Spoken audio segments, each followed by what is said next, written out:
Hey y'all, need a palette cleanser? Mapping the interior.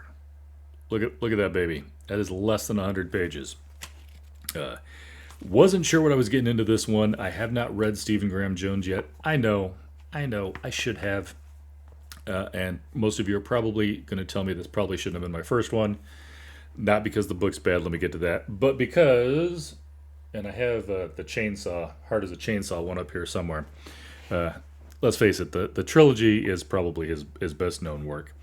However, they sent me a copy of this. Shout out to Nightfire, which is part of Tor. Love those guys. They are always excellent to work with. But they sent me out a arc. Again, it's not. I don't even think it's an arc. This isn't an arc. I think this is the actual one of this. They came back out in paperback. And I finally got around to reading it. Was trying to sneak it in. Somebody asked if anybody read this in one of the discords I follow, and I'm like, that sounds like an excuse to whip this out. Again, less than 100 pages. You can finish this thing in a day. And I wasn't quite sure what I thought of it at first. It starts a little slow. At least I felt like it started a little slow. Although, like I said, it's really short, so there wasn't a whole lot of time to remain slow. But after about page 22, picks up speed. The English, I don't want to say if that's the right word. The writing style, it's mainly in the young boy's head. He's, I believe, 12 years old. He's Native American. And so I feel like this was a conscientious choice by Stephen.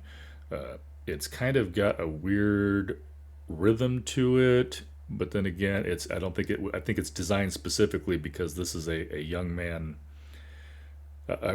12 years old. Yeah, he's that's probably how he's thinking. That's he's not thinking in long flowing verse.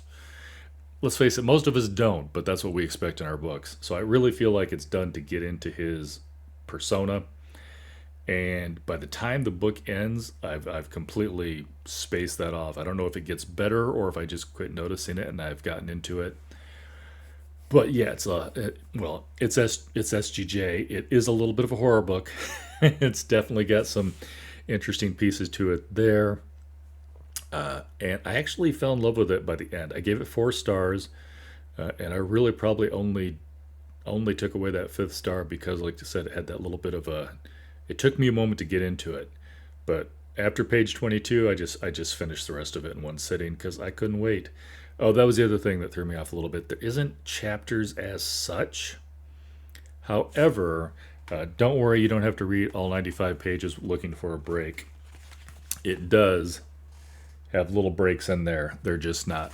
They're just not. They don't show up as chapters. So, again, I was fine with that. I did break a couple times early on, and then, like I said, that third setting, all the way through.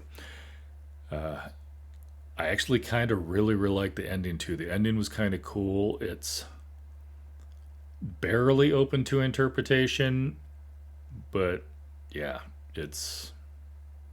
I'm not giving anything away. Read the book.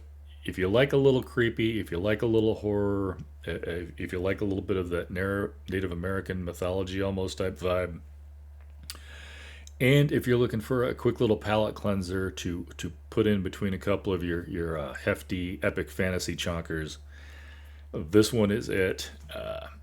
John Minton probably read this on a bathroom break, but he's crazy. Sorry, John, I couldn't resist.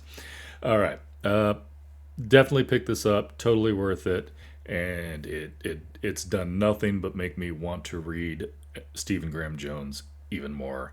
I will be getting to that trilogy just as soon as I could fit it into my TBR. That is it. Appreciate you guys, and I will talk to you later.